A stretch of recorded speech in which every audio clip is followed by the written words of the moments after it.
My name is Claire Mitchell.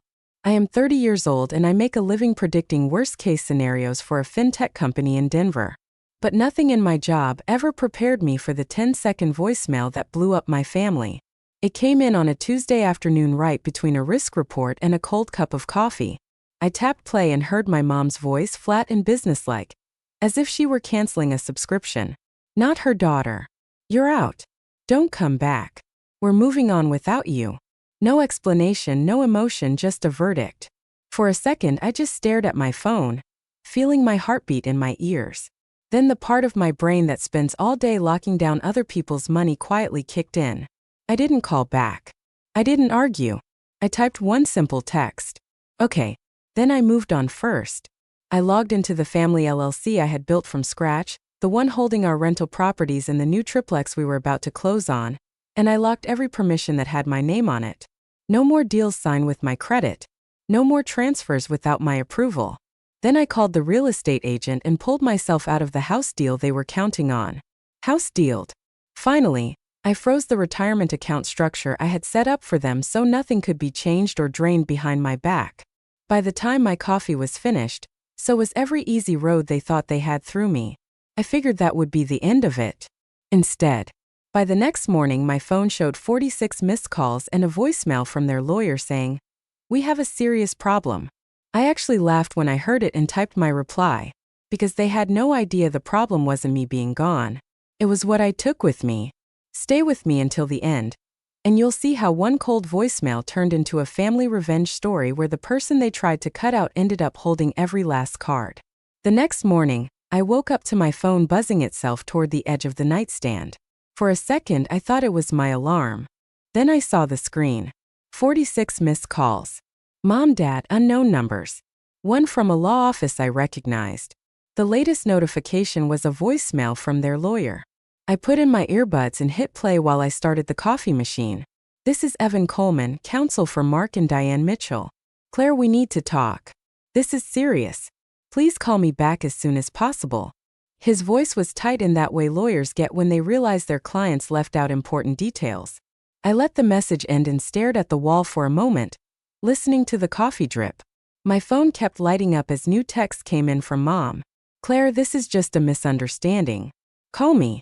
We need to talk." From Dad. "Kiddo, whatever happened, we can fix this. Please call us back." Another one from Mom. "We didn't mean it like that. We were upset. Come home so we can explain." Funny, I thought, because yesterday there had been no confusion in her voice at all. "You're out. Don't come back.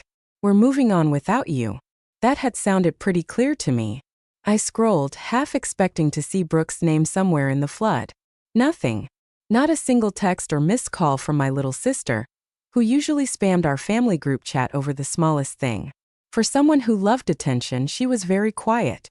Now, while the coffee finished, I opened the building security app and pulled up the camera feed for our front entrance, almost on autopilot. The screen showed a clip from earlier that morning. My dad standing outside the glass door of my apartment building, hands shoved deep into his jacket pockets, looking up at the second floor where my unit was. Snorts. He checked his phone, hesitated like he was about to ring the buzzer, then turned around and walked away. No call, no knock, just retreat. My chest tightened for half a second, then I pushed the feeling down. When people show you how easily they can cut you off, you do not rush to comfort them when they feel the knife swing back their way. On the way to work, my phone kept vibrating in my bag. I let it. At my desk, I finally shot off 3 short replies to Mom. "I'm safe. I need time to Dad. I heard the voicemail. I'm not ready to talk to the lawyer. I received your message. I will respond in writing." I did not owe anyone more than that. A little before lunch, my coworker Jenna rolled her chair over to my desk, lowering her voice. "You have been staring at that screen like you are about to blow it up," she said. "Everything okay at home?" I almost said yes out of habit but stopped myself. "Not really. My parents decided I am out of the family business." Her eyebrows shot up. "Do they realize you are the family business?" I shrugged. "They left a voicemail. I locked things down. Now their lawyer is involved." Jenna let out a slow whistle. "Look, I am not telling you what to do, but you know how this goes. The second money is involved. Everybody starts performing. If you make moves out of guilt, they will spin that into you admitting fault. Make sure every decision you make is something you'd be fine explaining to a judge one day. I nodded. That part one understood better than anyone. Risk management was my job. I had spent years building systems so people could not quietly move money around behind each other's backs. And now I was realizing I had built the perfect system to keep my own family from doing the same thing to me.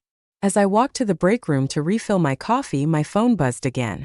A new text from an unknown number. Heard you pulled out of the triplex because you're overwhelmed. You okay? It was a cousin on my dad's side. Overwhelmed? That was definitely not my word. It sounded like something Brooke would say while blinking back fake tears. The pieces started to line up in my head. The timing of her losing her marketing job. The way she'd started throwing around phrases like streamline the LLC and free up equity at Sunday dinners. As if she had ever cared about spreadsheets before. The fact that she was the only one quiet now, like a puppeteer who had already pulled the strings and was waiting off stage to see the outcome. I stared at my phone and felt the first clean edge of anger, sharp and cold, slide into place. If Brooke was behind this, if she thought she could shove me out of what I built and climb into my spot while our parents played along, then she had chosen the wrong sister to pick a financial fight with.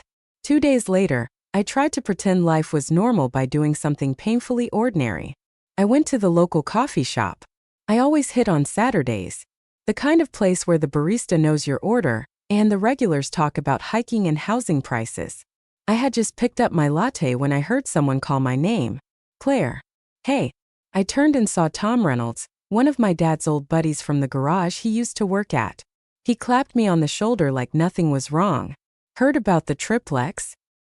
He said, lowering his voice like he was about to share a secret. Tough stuff. I frowned. What about it? He winced. Just what your mom and Brooke were saying in the family group chat. That you pulled out because work pressure got to you. That you were overwhelmed and it was not a good time for you mentally. He said mentally the way people do when they are afraid to say break down. I felt my jaw tighten, overwhelmed. There it was again. I forced a smile so tight it felt like it might crack. Yeah, well, you know how rumors travel, I said. Tom patted my arm, told me to take care of myself, and wandered off to the sugar station. I walked out of the shop before my face showed what I was really feeling. Outside in the cold Denver air, I pulled out my phone and scrolled back through my messages. Not one call from Brooke, not one text. But somehow she was comfortable telling extended family that I was too unstable to handle a house deal I had practically engineered. That was not just gossip. That was groundwork. Sitting in my car, I opened my contacts and tapped a name I had not used in months. Daniel Hayes, the financial advisor who had helped me set up the original structure for our family LLC before my parents, under Brooke's influence, switched to someone newer and flashier. Daniel picked up on the second ring. Claire, this is a surprise, he said. Still keeping everyone out of trouble. Working on it, I said. I have a question. Has anyone tried to change ownership percentages in Mitchell Holdings LLC recently? There was a pause, the kind where you can hear someone sit up straighter. I've seen some draft documents float by. He said slowly. Your mom mentioned a new advisor, asked a few hypotheticals, but I saw references to adding another family member as a managing member, and your signature line was blank. It looked messy, so I told her nothing could move without you. My grip tightened on the steering wheel. Another family member, Brooke. Of course. Did any of it go through? I asked. No, he said. The paperwork was incomplete and frankly questionable. But Claire, if someone is trying to backdoor their way into control of your LLC, you need to get ahead of it. I thanked him, hung up, and stared at the dashboard for a long moment. I thought about the voicemail telling me I was out. I thought about Tom parroting the word overwhelmed. I thought about my mom suddenly wanting a new advisor right after Brooke lost her job. This was not random. This was a plan with a shaky legal backbone and a lot of emotional manipulation on top. A new notification popped up while I sat there from Brooke. Finally. What do you think you're doing, Claire? Pulling out of the house deal, freaking everyone out, locking down accounts. This is a mess and you are making it worse. For a second, my fingers hovered over the keyboard. I almost unleashed everything boiling in my head. Instead, I deleted the reply draft and opened my email. First, I wrote to the real estate agent.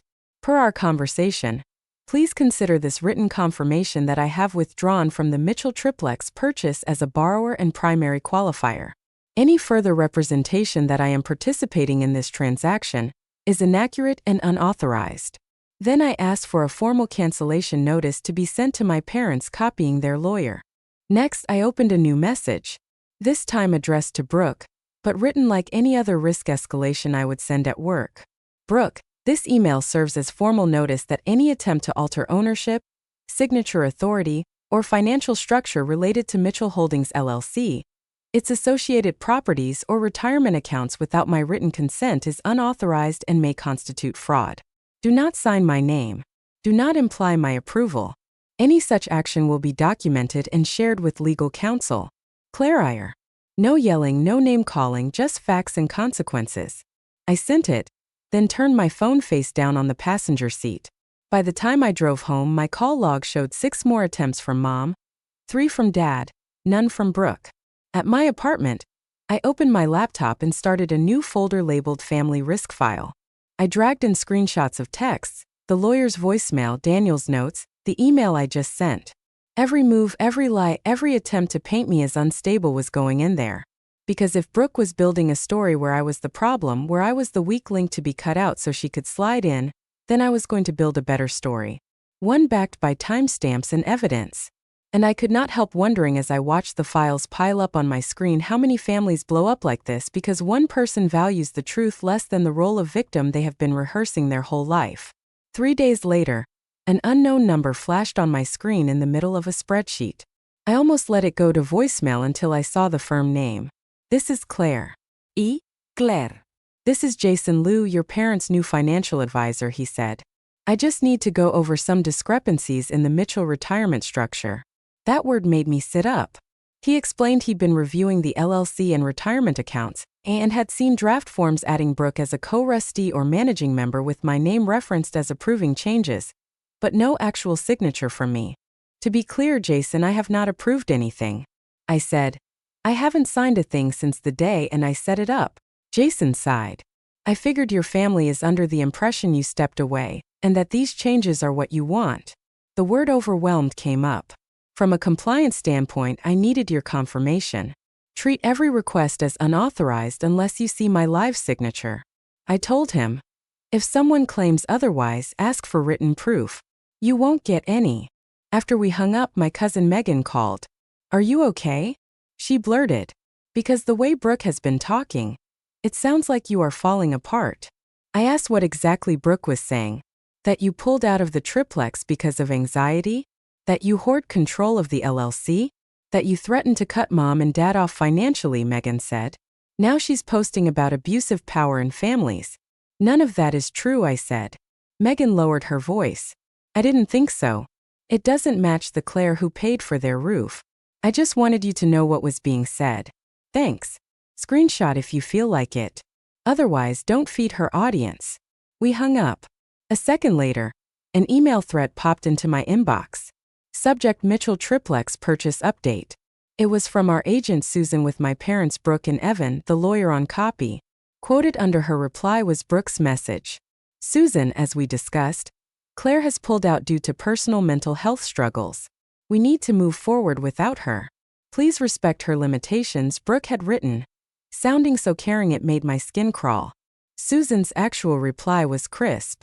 Thank you, Brooke. For liability, I'll need written confirmation directly from Claire, and we'll pause the file for now. I started typing before the anger softened. Y Susan, y Uruta. Attached is my written withdrawal from 2 days ago and the pre-approval docs. I am not exiting due to mental health struggles. I am withdrawing because I no longer consent to my name, credit, or income being used under the current family circumstances. Any other description of my decision is inaccurate.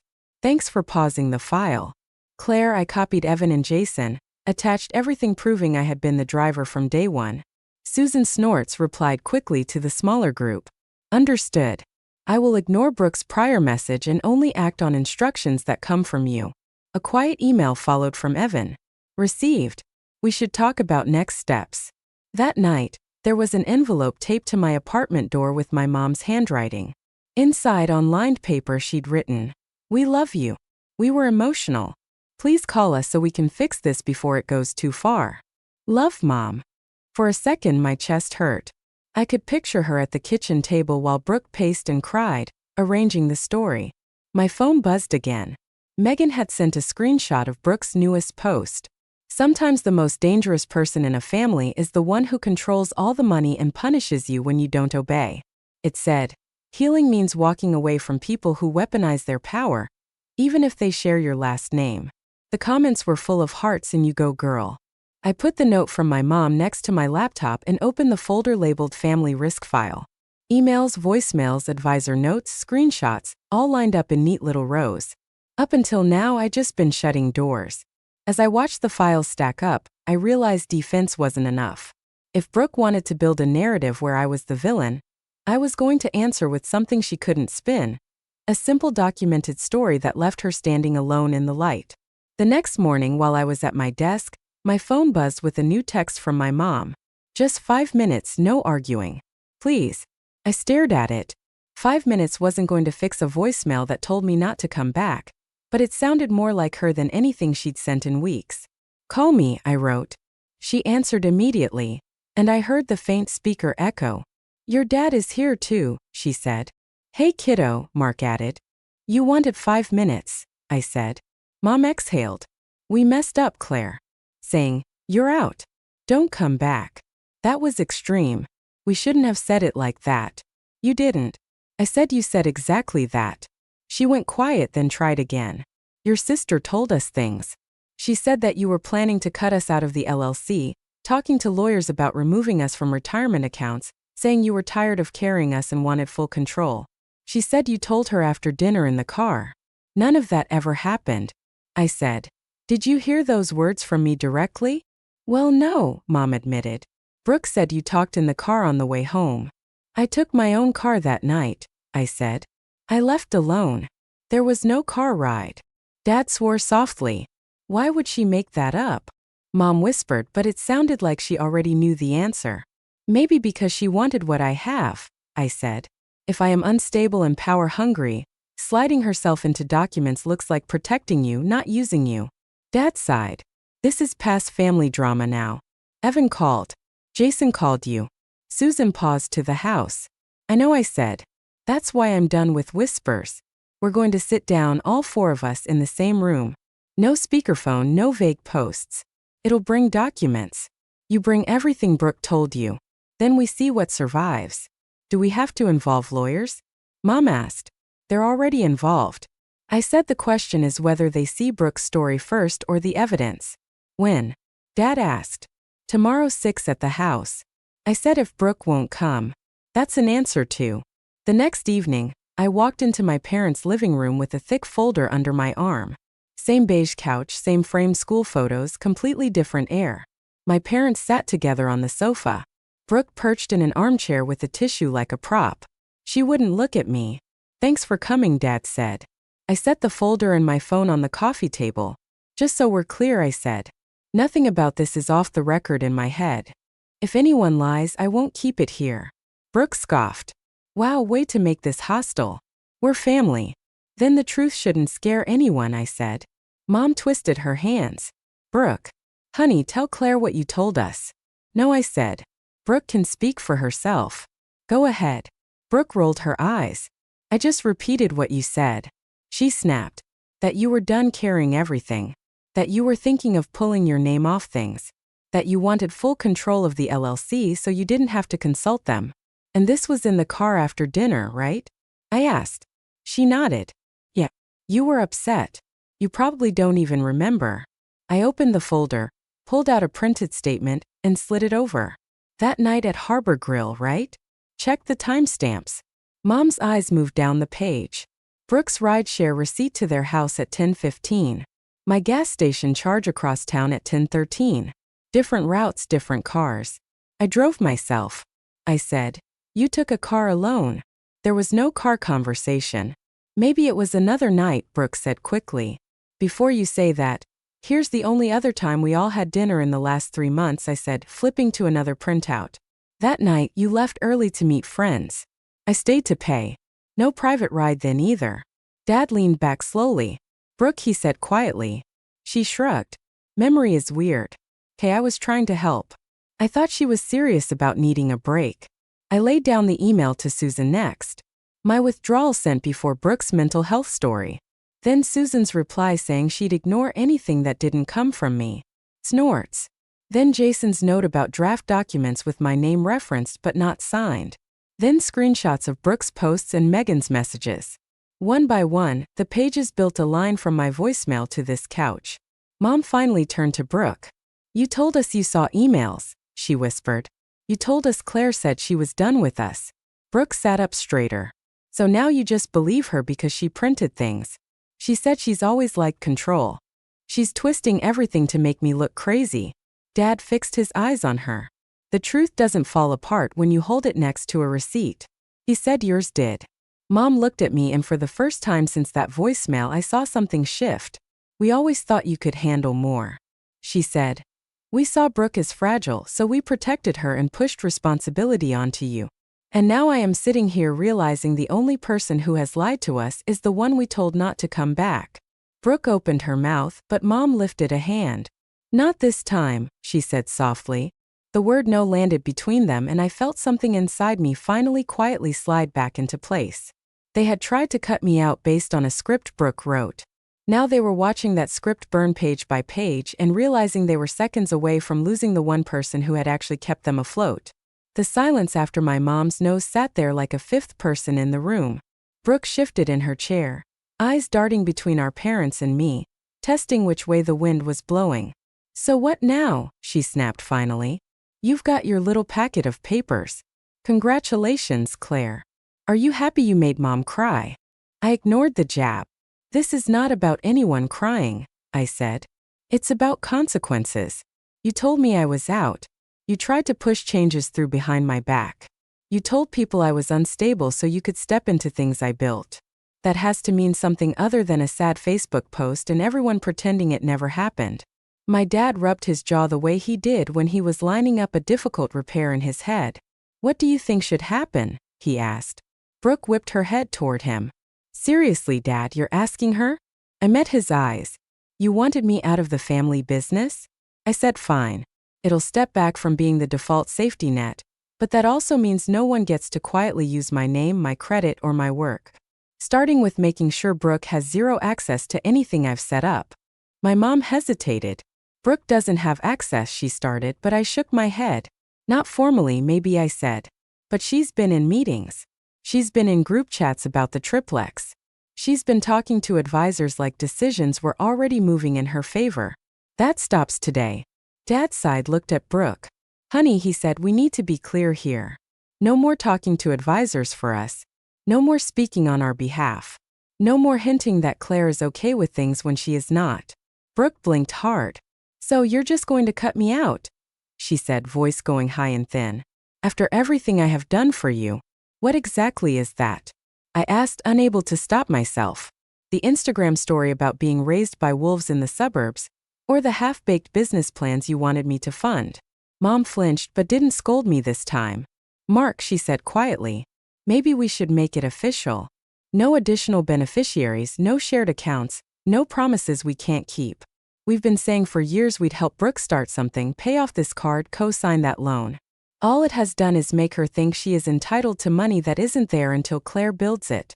I looked at her, surprised at how blunt she was being. Diane turned to me. We want you to rewrite the documents, she said. The LLC, the retirement stuff, all of it. Based on what you think actually makes sense, not what we say in the middle of a fight. Esther daher. You're asking me to take control again after you just told me to get out, I said slowly. She nodded, eyes wet. I'm asking you to do what you have been doing this whole time, she said. Only this time with us admitting you know more than we do. Brooke let out a harsh laugh. Unbelievable. You are handing her everything. You're punishing me because I told the truth about how she treats us. Dad looked at her steadily. The truth would have held up against a gas receipt. He said, yours didn't. That is the difference. For the first time since ID walked in, Brooke looked genuinely shaken. Her eyes flicked to me, searching for some old version of me who might offer a lifeline. I didn't. Mark took a breath. Here's what we're going to do, he said. falling into the firm tone he used to use at the shop. Claire, you and Evan and Jason figure out whatever it takes to make the LLC and the retirement accounts bulletproof. You and I remain the only managing members. Your mom is a beneficiary. Brooke is not in any position of control anywhere. If we help her, it will be from our own pockets, not by opening back doors into what you built. Brooke sat forward. You can't just erase me like that, she said. I'm your daughter too. My mom winced. We are not erasing you, she said. We're stopping pretending money we don't have is going to fall from the sky because we put your name on something Claire made. If we ever help you, it will be because you have a real plan and we can actually afford it, not because we feel guilty. Brooke switched tactics so fast it made my head spin. Fine, she said, tears welling up. Then let me prove it, Claire. Give me a small role in the LLC. Let me do social media or something. Let me show you I can contribute instead of just taking. It was almost impressive the way she slid from outrage to pleading to the angle that made her look the most reasonable. A year ago I might have fallen for it. Now I just saw another version of the same pattern. I stood up, picked up my folder. No, I said simply, if you want to prove you can build something, you don't do it by wiring yourself into what someone else has already built. You do it by starting with nothing like I did. My mom looked between us. Claire, isn't that a little harsh? She asked softly. I shook my head. Harsh was being told I was out and should not come back, I said. Harsh was having my stability used as a prop to get sympathy online. This is just boundaries, Mom. There's a difference. Brooke glared at me. You are going to regret this, she hissed. You think you can cut me off and walk away clean? I picked up my phone and slid it into my bag. No, I said. I think I can protect what I have earned and stop you from turning my work into your safety net. Whatever happens to you after that is not on me. On my way out, my dad walked me to the door. I am sorry, he said quietly, for the voicemail, for not asking you first, for letting it get this far. I believed what was easiest to hear. I nodded, feeling a complicated mix of relief and sadness wash over me. I know, I said. But believing the easy story does not mean the consequences are easy, too. Over the next week, the shifts became real. Jason sent over revised drafts with only my and Mark's names in control positions. Evan scheduled a meeting where my parents signed documents limiting who could ever touch their accounts. I updated the LLC operating agreement to explicitly state that no new managing member could be added without unanimous written consent from existing ones. There was no line where Brooke's name could even be penciled in later. When the last signature dried, I felt something settle into place. Not revenge as a dramatic moment, but revenge as a structure. A system in which the person who tried to push me out no longer had any way in. A few days after that, Brooke showed up at my office unannounced, eyes big and red, asking the receptionist for me. She was holding a binder, the kind you bring to pitch a project. I met her in the lobby, arms crossed. I have a business plan, she said, thrusting the binder toward me. Events, brand partnerships, influencer collaborations. If you just invest a little, I can pay you back and prove everyone wrong. I didn't take the binder. Start it without me, I said. If it works, you won't need my money. If it doesn't, you'll know why I said no. Her face crumpled. Anger and panic fighting for space. You are really not going to help me, she whispered. Not after everything. I thought of Daniel's warning, Jason's caution, Megan's screenshots, my mom's note, my dad's quiet apology, that voicemail that started all of this. I'm done helping people set themselves on fire with my gasoline, I said. Snorts. Then I turned and walked back through the secured door to my floor, leaving her and her binder and all of her almost on the other side. A month later, I stood in the driveway of a pale brick triplex on the edge of Denver, holding a box of kitchen stuff and watching my parents argue about where to put a bird feeder. The bottom unit was theirs now, officially in writing with a clause that said they could live there for the rest of their lives without anyone being able to touch it. My unit was on the second floor, light spilling through big windows. The third unit was already listed for rent. The numbers penciled out in a spreadsheet only I controlled. Mitchell Holdings LLC, the thing Brooke had tried to slide into, was leaner and cleaner. Just me and my dad as managing members, my mom as beneficiary, and more safeguards than any family drama could shake loose. No side doors, no room for creative interpretations. On weekend evenings, I'd come down and cook with my mom in her new kitchen while my dad watched some car show in the living room. We did not rehash every detail, but we stopped pretending money was some mysterious fog nobody understood. I would pull up the accounts on my laptop and walk them through what was real instead of what they wished was real. It was not perfect. There were still sad moments, still guilt in their eyes when Brooke's name came up. But now, when she texted asking for help with another credit card, my mom would show me the message, then set her phone face down and say, "We can't fix this for her." Not this way. From what I heard through cousins, Brooke ended up in a small apartment across town, bouncing between gigs. Her big event plan never really taking off. People were starting to notice that her stories always needed a villain and a spotlight. For once, I was not in either role. I did not sue her. I did not try to destroy her online. I did something quieter and to me sharper. I removed the leverage she thought she had and let her sit with a life that was hers alone, not propped up by my work. I was not angry anymore. I was clear. Clear that trust without boundaries is just an invitation for the wrong person to move in and rearrange everything. Clear that being the strong one in a family does not mean letting people weaponize your strength against you. If there is any lesson in all of this, it is that you can love your family and still refuse to be their insurance policy when they gamble with the truth. You can forgive without giving the keys back. And if someone ever tells you you're out, don't come back. You are allowed to believe them. Step back and ask yourself a harder question. What do I stop giving them access to from this moment on? Maybe you have your own version of this story. A time when someone used your loyalty like a credit card with no limit. If you do, I hope you learn faster than I did that saying no is not revenge. It's self-respect. And sometimes that is the only thing worth protecting more than the house itself.